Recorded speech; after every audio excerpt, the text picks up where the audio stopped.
Elena took a deep breath, knowing that her next words would sound impossible to anyone who had not experienced what she had experienced. Admiral, I have made contact with an alien communication network. Multiple alien civilizations are aware of our existence, and several hostile fleets are heading toward Earth. We have approximately 72 hours to prepare for either first contact or war. The silence that followed lasted for nearly a minute. When Admiral Chun finally responded, his voice was carefully controlled. Dr. Vasquez, I'm going to need you to transmit all of your data immediately and prepare for debriefing. If what you're saying is true, we need to know everything. Elena began uploading every recording, every analysis, every piece of data she had collected. But she knew that the data alone would not be enough. The computers would show only random cosmic radiation, meaningless static that revealed nothing of the vast communication network Elena could perceive. She would have to find a way to convince Earth's leaders that her synesthesia was not a disability, but humanity's greatest asset in the cosmos. And she would have to do it in less than 3 days, before the Krillian battle fleet arrived to test humanity's worthiness to exist. As Elena prepared her report, she watched the alien communication network pulse with new activity. The warm golden signals were growing stronger, and she began to understand that not all of the galaxy saw humanity as a threat. Some civilizations were actively working to prevent the coming conflict, arguing that the human response to the network showed creativity and potential that should be nurtured, not destroyed, but whether the peaceful voices could prevail over the hostile ones remained to be seen. And Elena knew that humanity's survival might depend on her ability to bridge the gap between human understanding and alien communication. The stars had heard her first, and now the entire galaxy was listening. The question was whether they would choose to welcome humanity into their ancient community, or silence the new voice before it could grow strong enough to matter. Elena floated in her observation pod, watching the cosmic dance of civilizations. She could perceive, but not yet fully understand, and prepared to become humanity's first ambassador to the stars. Asterisk, the Unity Admiral. Chun's voice crackled through the communication array as Elena finished her briefing. Dr. Vasquez, I've reviewed your data with our top scientists and xenobiologists. While the official readings show only background radiation, your interpretation has been remarkably consistent. We're treating this as a genuine first contact scenario. Elena felt a mixture of relief and terror. After years of being told her synesthesia was a problem to be managed, Earth Command was finally listening to what it could reveal. Admiral, the hostile fleet I mentioned, the Krillians, they're still approaching. My latest observations suggest they view us as a contamination that needs to be sterilized. We're mobilizing everything we have, Admiral Chun replied. But our defensive capabilities are limited against technology that can cross interstellar distances. We need options. Elena had been thinking about this for hours. Sir, I believe I can use the communication network to try diplomatic contact. There are several civilizations arguing in our favor. If I can strengthen their position in the galactic debate, we might avoid conflict entirely. You're talking about conducting interstellar diplomacy through your synesthetic perceptions, Admiral Chun said slowly. Dr. Vasquez, this is far beyond any training or protocol we have. With respect, Admiral, this is far beyond any situation humanity has ever faced. My condition allows me to perceive nuances in the alien communications that no instrument we have can detect. I can sense intentions, emotions, even individual personalities within the signals. It's our only advantage. Elena spent the next 24 hours working with Earth's best linguists, mathematicians, and communication specialists to develop a framework for interstellar diplomacy. The challenge was translating human concepts and intentions into the pattern-based language that the galactic network used. Her breakthrough came when she realized that the alien communication system was not just about information transfer, but about emotional and conceptual sharing. The patterns she saw were not merely words, but complete thoughts and feelings compressed into mathematical relationships that could be transmitted across vast distances. Instantaneously. As Elena prepared for the most important conversation in human history, long-range sensors detected the arrival of the first alien vessels at the edge of the solar system. But these were not the hostile Krillian ships she had been expecting. Instead, they were elegant, crystalline structures that seemed to bend light around them in impossible ways. The signals from these new arrivals appeared to Elena as warm, ancient gold, pulsing with a rhythm that reminded her of a heartbeat. These were the Zephyrians, one of the oldest civilizations in the galaxy, and they had come to observe humanity's first test. Elena opened the communication channel and began to transmit, using the pattern language she had learned from observing the Galactic Network. But instead of simply copying the patterns she had seen, she began to weave new ones, incorporating human mathematical concepts, artistic patterns, and even musical structures that reflected humanity's unique perspective on the universe. The response was immediate and overwhelming. The Galactic Network exploded with activity as civilizations across the galaxy paused their ancient conversations to focus on the new patterns emerging from the small blue planet. Elena could see amazement rippling through the network like waves of light as alien minds encountered concepts and perspectives they had never experienced before. But the moment of wonder was shattered by the arrival of the Krillian battle fleet. 12 massive vessels, each the size of a small moon, dropped out of faster-than-light travel at the edge of the solar system and began advancing toward Earth. Their signals appeared to Elena as jagged red lightning, cutting through the communication network with declarations of hostile intent. All human military forces, stand down, the Krillian commander transmitted on standard radio frequencies. By order of the Galactic Security Council, this system is under quarantine. The contamination will be sterilized. Elena watched in horror. As the Krillian fleet began charging weapons, they could crack planets. But she also noticed something else in the Galactic Communication Network. The warm golden signals of the peaceful civilizations were not retreating.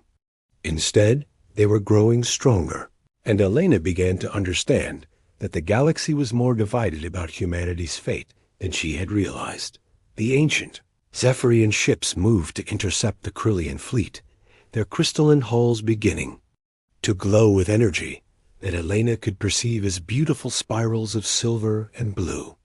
On the communication network, the Zephyrian elder transmitted a message that Elena translated as, "The newcomers have shown the gift of bridge building. They will be protected under ancient law."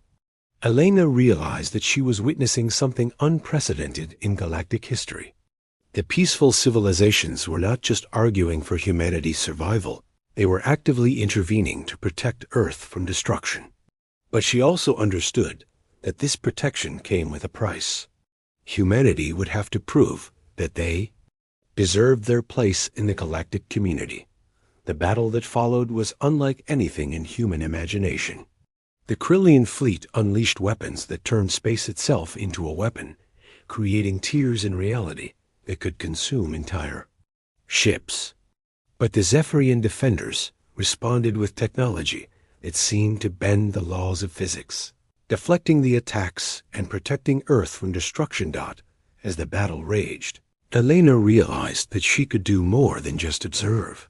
Using the Galactic Communication Network, she began to coordinate between the different peaceful civilizations, translating their various pattern languages and helping them work together more effectively than they ever had before. Elena's unique ability to perceive and translate the emotional and conceptual content of alien communications made her the perfect intermediary between civilizations that had struggled to understand each other for millennia. Through her synesthetic perception, she could sense the deep cultural differences that had prevented cooperation and find common ground that had been invisible to previous translators. The turning point came when Elena transmitted a pattern that she had developed by combining elements from 12 different alien communication styles. The pattern represented a concept that had no equivalent in any single alien language, but which resonated with all of them. The idea of growth through diversity, of strength through cooperation between different ways of thinking. The pattern spread through the galactic network like wildfire, and Elena watched in amazement as civilizations that had been enemies for thousands of years began to understand each other in new ways. The Krillian fleet itself was affected, with several ships breaking off their attack as their crews began to perceive humans not as a threat, but as a catalyst for positive change in the galaxy. But the Krillian commander was not swayed by Elena's diplomatic breakthrough. As his fleet retreated from the superior numbers of the Allied forces, he transmitted a final message. This is not over. The contamination will spread, and the galaxy will suffer for your misguided mercy. The Discovery. Elena Vasquez floated in the observation pod of Research Station Harmony, 300 million kilometers from Earth, surrounded by the endless black of space and the gentle hum of life support systems. At 28, she had volunteered for the most isolated assignment in human space, not because she loved solitude, but because she needed it. The constant noise of Earth's cities, the overwhelming sensory chaos of crowded spaces, had always been too much for her unique mind to process. Elena suffered from what doctors called severe synesthesia, a neurological condition that made her brain cross-wire sensory information in unusual ways.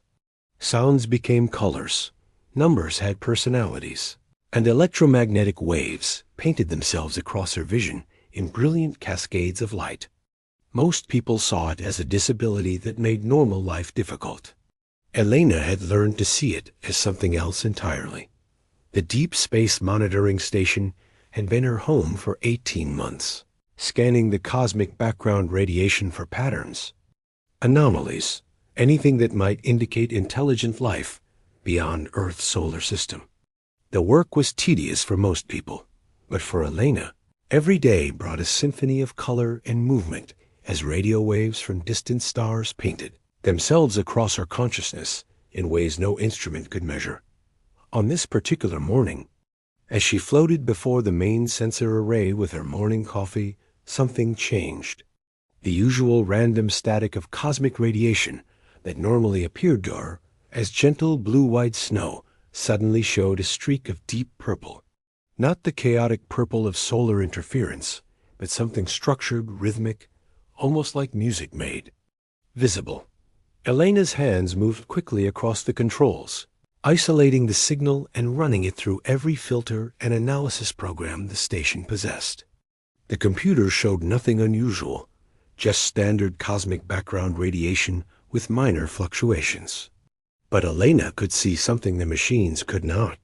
The purple streak pulsed in patterns of 3, then 5, then 8, following mathematical sequences that spoke of intelligence and purpose.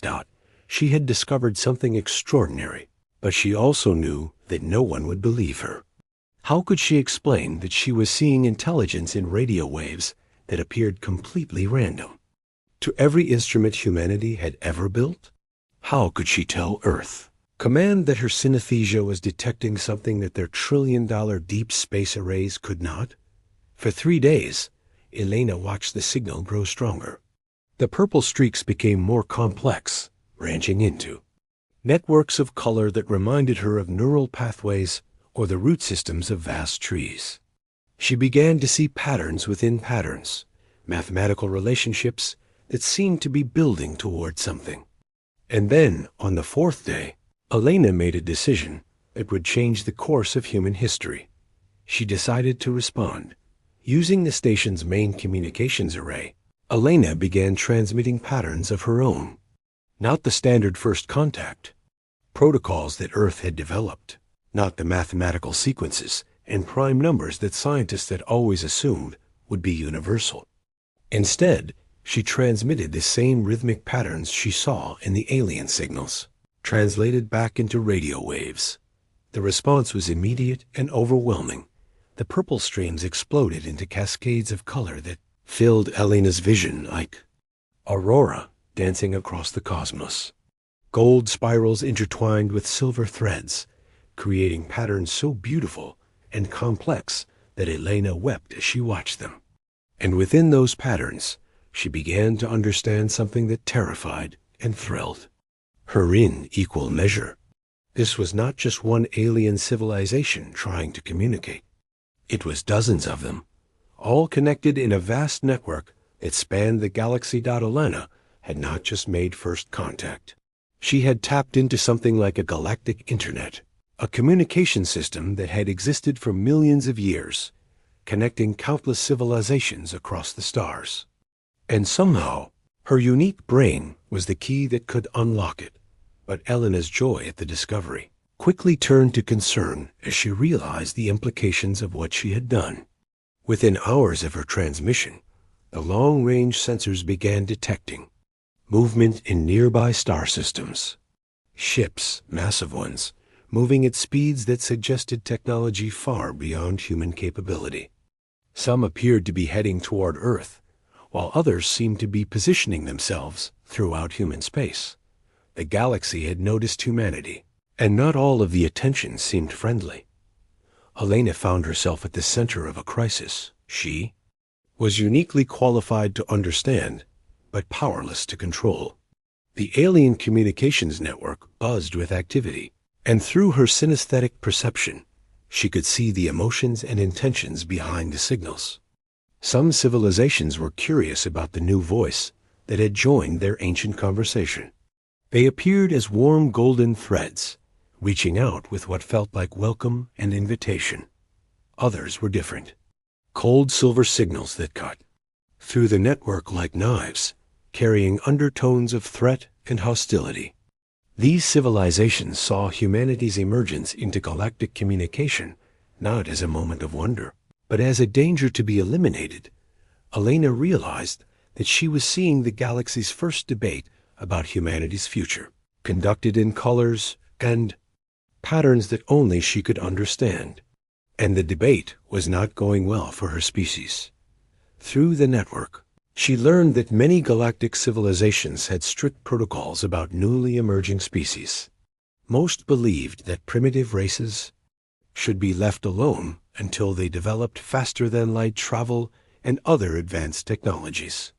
The fact that humans had somehow accessed the galactic communication network without meeting these technological prerequisites had caused alarm and confusion. Some alien civilizations argued that humanity had clearly developed beyond their apparent technological level and deserved a place in the galactic community. Others insisted that the humans must have stolen or accidentally stumbled upon advanced technology, making them dangerous and unpredictable. And a few, the ones whose signals appeared to Elena as sharp crimson spikes, argued that humanity should be eliminated entirely before they could cause chaos in a carefully maintained balance of galactic civilization. Elena spent sleepless nights monitoring the debate, watching as the network carried arguments and counter-arguments between civilizations that had been communicating for longer than Earth had existed. She began to understand that the galaxy was not a peaceful place, but rather a complex web of alliances, treaties, and carefully maintained balances of power. Humanity's unexpected emergence had disrupted that balance, and the consequences could be catastrophic. As the debate continued, Elena noticed that more and more ships were moving toward human space. Long-range sensors detected massive fleets from at least 6 different civilizations, all converging on Earth's solar system. Some appeared to be coming in peace, but others were clearly military formations. Elena knew that she had to make a choice. She could continue to monitor the situation in secret, hoping that humanity's governments would somehow figure out how to handle first contact with multiple alien civilizations simultaneously. Or she could reveal her gift to the world and try to help humanity navigate the crisis she had inadvertently created. The decision became easier when she intercepted a transmission that chilled her to the bone. The Krillian Empire, whose signals peered as jagged red lightning across her vision, had voted to send a battle fleet to eliminate the human threat before it could spread. They were 3 days away from Earth, and they were not coming to talk. Elena opened a secure channel to Earth Command and began the most important conversation of her life. "This is Research Station Harmony calling Earth Command Priority 1. I am Dr. Elena Vasquez, and I need to speak with someone in charge immediately. We have a situation that requires immediate attention." The response came back within minutes. "Dr. Vasquez, this is Admiral Chun at Earth Command. What's the nature of your emergency?" Elena knew that the immediate threat had passed, but the larger challenge was just beginning. Humanity had been accepted into the galactic community, but they would have to prove themselves worthy of that acceptance every day. In the weeks that followed, Elena found herself at the center of a transformation that affected not just humanity, but the entire galaxy. Her ability to bridge different forms of communication and understanding had revealed possibilities that had been hidden for millions of years. Earth became the meeting place for the first truly cooperative galactic council, where representatives from dozens of civilizations could communicate more effectively than ever before through Elena's translation of their deep pattern languages. Trade agreements were signed, scientific knowledge was shared, and ancient conflicts were resolved through understanding rather than force.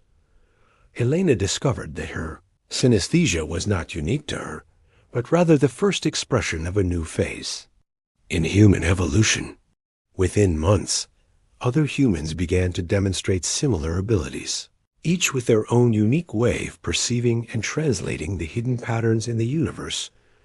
Dr. Marcus Webb, a physicist from Luna Colony, found that his synesthesia allowed him to perceive gravitational waves as musical compositions, leading to breakthroughs in faster-than-light travel.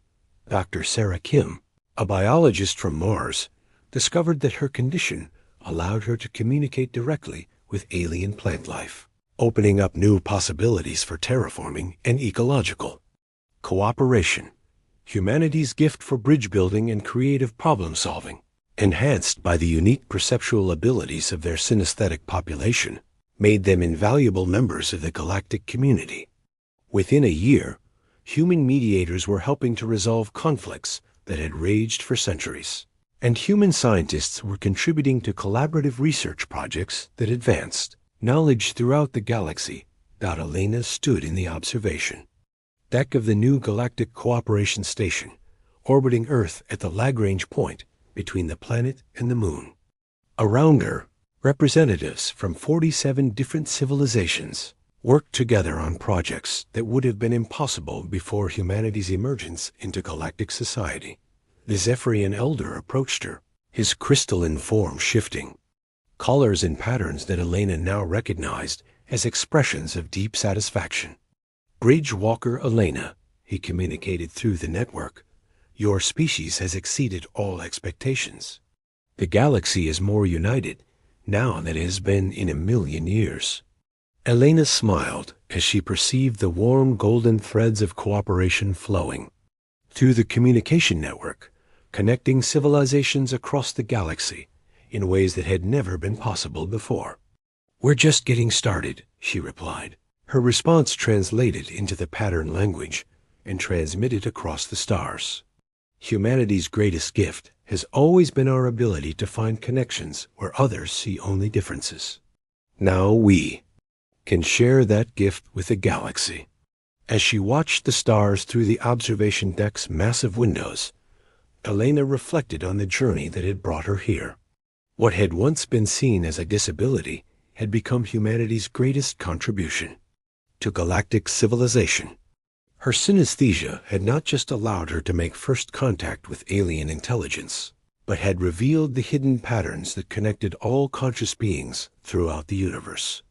The stars had heard her first, but now the entire galaxy was listening, learning, and growing together in ways that had never been possible before.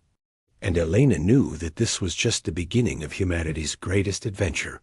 The galaxy was vast, full of wonders yet to be discovered and connections yet to be made.